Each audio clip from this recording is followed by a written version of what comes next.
Então, o que é a codependência, né? Porque vocês veem muito lá na internet dependência emocional.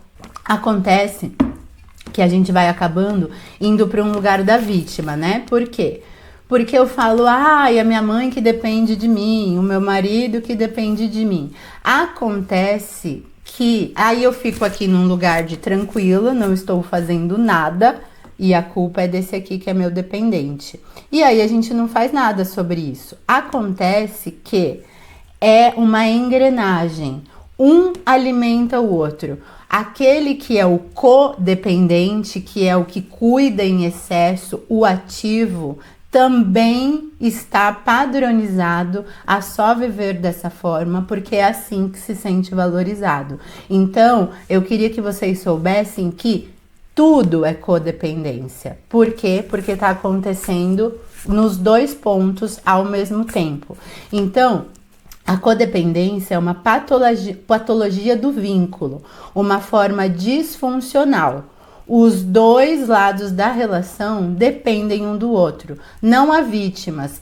Tudo é codependência. Então, quando a gente pega o processo de codependência, a gente tem o passivo e o ativo. Quem é o passivo? Aquele que depende. Quem é o ativo? Aquele que alimenta a dependência. É muito importante que vocês saibam que nesse processo os dois estão doentes. Os dois não estão vivendo seu processo de individuação se continuarem nesse formato. E justamente é nesse formato que as relações existem. Eu tô no masculino demais, vou lá e eu me desejo e por compensação eu vou buscar quem? Talvez um parceiro que tenha energia mais feminina para que eu possa beber dessa energia ao invés de desenvolver aqui. Da mesma forma que um parceiro vai buscar uma mulher mais forte, com mais energia.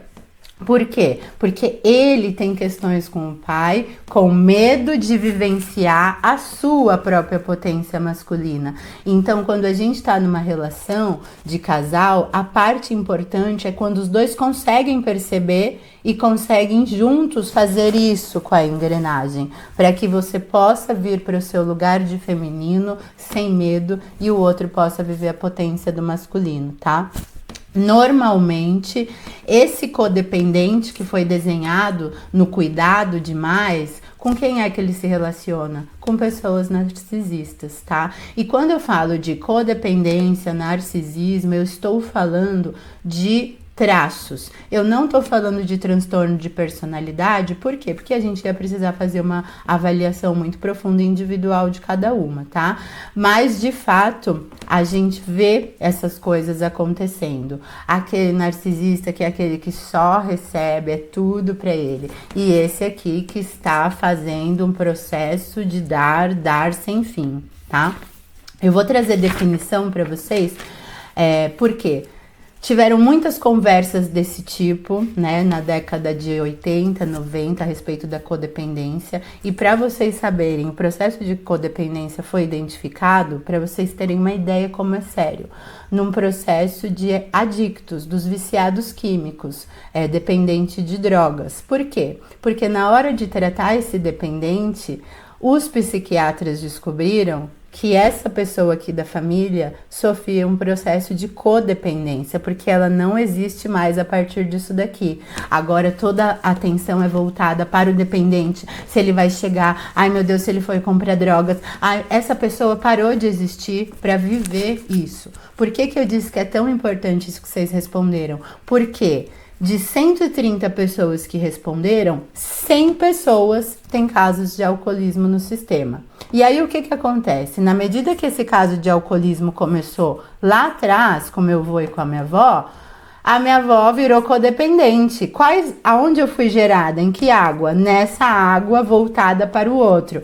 Minha mãe, que é filha da minha avó, ela não teve a mãe disponível porque a mãe estava olhando para as questões do pai e da dependência. Logo, não ficou disponível para mim. E a gente vai nesse efeito cascata. Então, da onde nascem essas programações, né? Família com alcoolismo, família que perdeu o pai ou a mãe cedo. E assim, família com alcoolismo, a minha tinha, né? Então, era assim. À noite, os meus tios, eu não dormia, né, com a minha mãe e com meu pai desde muito cedo, desde os 2 anos, ficava na casa da minha avó e os meus tios eram alcoólatras e assim, o que que acontecia? Vigilância. Como é que ele vai chegar? Aí em algum momento tinha conflito, meus tios às vezes faziam algumas coisas de barulho e a gente ficava com medo, tudo trancada no quarto. E aí o que que acontece no outro dia? No outro dia passou a bebida. Não vamos voltar no assunto da bebida, porque agora tá tudo bem, vamos deixar tudo calmo. Família com alcoolismo acontece isso, todo mundo fica. A mãe, em algum momento, fala para a criança assim: vai lá no bar ver com quem que teu pai tá conversando. Já colocou a criança no lugar exposto. Ai, vai lá, faz isso. Então é o pai já colocando, porque tem medo também de lidar com aquilo. Ali começa o processo de triangulação para a criança. Ela entende que ela tá ali no meio dos dois.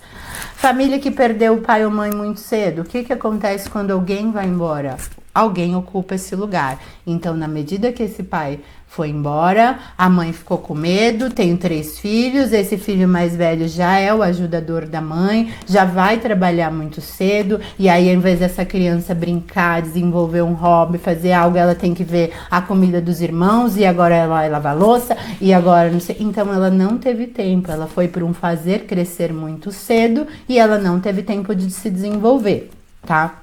Família que às vezes a mãe teve um filho e ele chegou doente e a mãe passou a cuidar porque precisava levar esse filho com frequência no médico. Às vezes é alguma criança que tem alguma questão de esquizofrenia, pronto, já nasceu um codependente ali.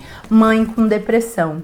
Muitas crianças tiveram mãe com depressão, seja pós-parto de um outro filho ou do seu mesmo, ou porque recebeu alguma traição do marido e a mãe não sai da cama e essa criança entende que ela não pode contar com ninguém. Então saiba, o processo de codependência significa assim, ó, não sou amada, não posso contar com ninguém e agora eu percebi que a minha mãe me elogia quando eu faço as coisas. Então é legal ser o filhinho da mamãe, bonzinho, porque aí eu me sinto pertencendo, já que a minha mãe mandou meu pai embora. Se eu fizer tudo que meu pai não fez, já que meu pai não tinha dinheiro, foi fazer o quê? Se eu ganhar dinheiro, se eu ficar voltado para isso, as pessoas vão gostar de mim. Então eu saio fazendo isso na minha casa, depois eu faço isso fora do meu núcleo, daí eu chego já no trabalho fazendo isso e aí eu entendo que eu tenho que pagar para ter alguém do meu lado. E porque é por isso que o codependente sente esse medo do que o outro vai embora. Ele proporciona as melhores coisas para essa pessoa com medo de ser abandonado. Por quê? Porque dentro, aquela criança que sente, soube que só recebeu amor, validação ou elogio quando ela foi fazer algo para alguém, tá? Então, se você teve mãe com depressão na infância, saiba que você desenvolveu esse processo de traço codependente. Quem tem trauma, quem tem abuso, quem foi vítima de violência, também desenvolveu traços de codependência. Também porque, o que acontece? Quando um abusador escolhe uma criança, ele tá falando uma informação para ela. Tá vendo aquele grupo ali de 10 crianças? Eu escolhi você. Então essa criança já entende que, olha, ele escolheu por causa do meu corpo. E vai ser essa criança que vai sair para a rua quando crescer, levando o corpo em primeiro lugar e a sedução sexual, porque é a única forma que ela conseguiu conexão e amor. É por isso que também, além desse processo do abuso, o codependente, ele dificilmente teve troca nutridora e acolhedora, afeto, colo, essas coisas. Às vezes ele teve do próprio pai alcoólatra, então vai buscar o mesmo tipo de pessoa lá fora. Mas, muitas vezes, ele tá aqui nesse processo. Não teve trauma, não teve abuso, mas ele também faz esse movimento de... como eu posso dizer, de sedução mesmo, porque essa mãe, em algum momento que ficou sem o dinheiro, colocou isso como mais importante, então ensinou que o material era mais importante do que o ser. E aí a gente tá aí, nesse momento do planeta, buscando mais recursos, geradores que se vendem a sua satisfação por dinheiro e que não sabem falar não para algumas coisas, tá? Essa criança, ela não teve tempo de elaborar, cresceu muito rápido. Virou cuidador dos irmãos, não desenvolveu o seu lado criativo, não pôde chorar. Então veja só, a mãe perdeu o marido, ficou muito dolorido.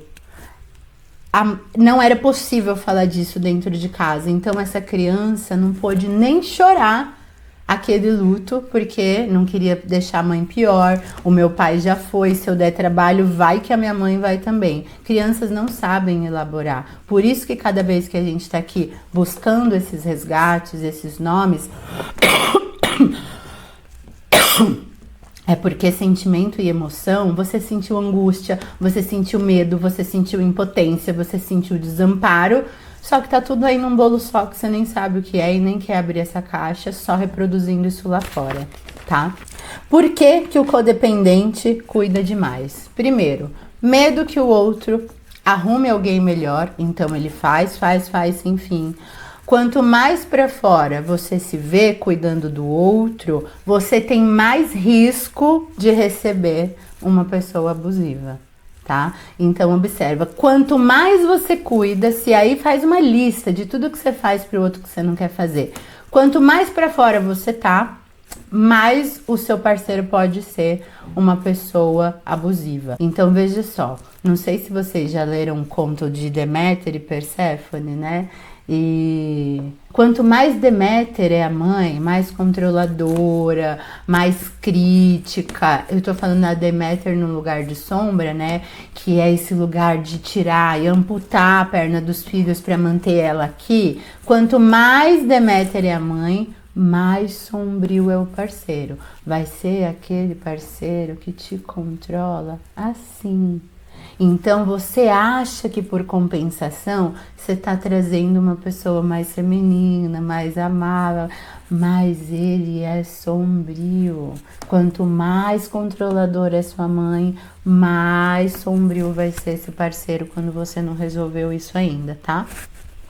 O dependente emocional, o que recebe é o que mais manda na relação, né? Ó, vocês já assistiram o filme da Isabella Nardoni? Aquela menininha que morreu, que o pai e a madrasta jogaram da... Tem um filme lá. Aí eu sugiro que vocês assistam, porque tem uma hora lá que os peritos estão fazendo uma avaliação da entrevista que eles deram na Globo, e ele fala assim, ó, olha essa foto aqui.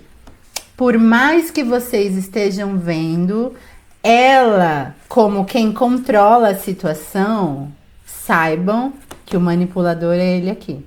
Então eu quero que vocês tirem uma foto dessa cena quando vocês assistirem. E aí vocês vejam a triangulação que eles mostram lá. O Nardoni, o pai lá, resolvendo tudo, inventando coisas, fazendo todo o processo. Porque esse aqui tem medo da energia masculina dele, tem medo desse pai, não vivencia essa energia, continua recebendo o controle, o direcionamento do pai, que é a mesma coisa que a gente tá falando de uma mãe controladora, tá? É só para vocês conseguirem enxergar isso nos homens também, porque senão a gente fica só nesse lugar de vítima, somos nós, mas eles também tiveram essa mesma questão. Então, os peritos falam assim, isso daqui é o contrário. Então, quanto mais você acha que é o algoz, que a culpa é do algoz e o codependente, ele sente muita culpa, porque ele acha que ninguém vai gostar dele. A mãe dele não estava disponível, ele virou o fazedor. Então, assim, até quando o codependente quer terminar uma relação que ele não quer mais, ele se sente muito culpado. Tá? Eu tô vendo a Dani assim, ó. Ele se sente muito culpado. Então... a travessia de alma, ela vai acontecer quando a gente sustentar a culpa, quando a gente sustentar a não compulsão, quando a gente sustentar segurar o vício, quando a gente sustentar não sair igual louca com ciúme, sustentar a dor e falar, meu Deus, como ainda isso me atravessa, e chorar isso, e sentir isso. Esse é o processo que vocês conseguem fazer de cura. Normalmente o que a gente vai fazer? Vou comer. Aí vou entrar ali no Tinder que eu não tô aguentando essa carência. Ai, deixa eu mandar essa mensagem. Ó, como que você pode desligar o celular? O que eu tô fazendo? Não sustento a minha dor. Resolve aí pra mim. Na medida que você traz isso pra cá e você deixa isso reverberar dentro, na hora que você chorou, reviveu, sentiu tudo isso, você consegue abrir espaço para fazer o movimento. Enquanto você estiver tirando do teu colo, você não vai conseguir, tá?